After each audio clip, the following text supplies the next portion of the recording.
Do you have to be friends with the people at your church? If you join a Bible study or a small group, do you have to hang out with those people outside of the group? There aren't many things that have caused more confusion and more misunderstanding and done more damage to the local church than the confusion between friendship and fellowship. So let me set the record straight. Do you have to be friends with people at your church, with your pastor, with the people in your small group? The answer the Bible gives is no.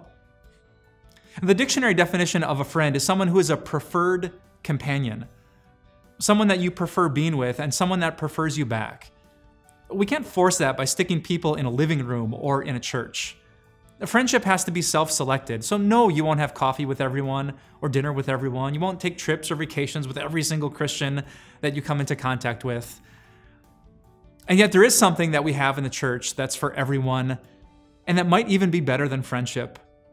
What the Bible calls real Christian fellowship. I think about the Apostle Paul's words in Galatians chapter 6.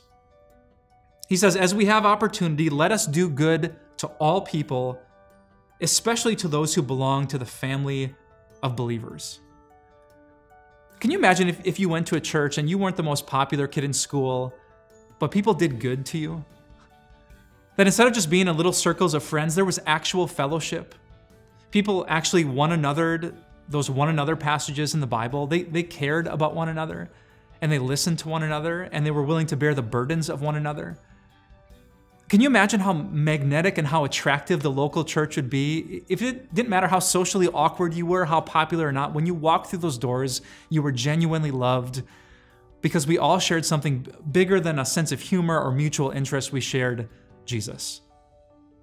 I hope you have great friendships, but I hope when you walk through the doors of a church, you'd be willing to push pause on those friendships so that you could invest in brothers and sisters in the faith, so that church could be a sanctuary, so that we could actually have Christian fellowship.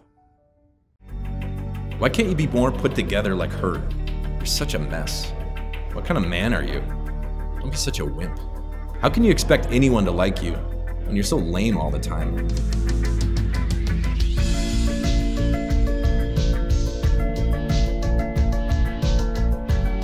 I wrote this book, Change of Story, because we all tell ourselves stories, and some of those stories take us to somewhere good, and some of those stories spiral down into more and more temptations, into dark places.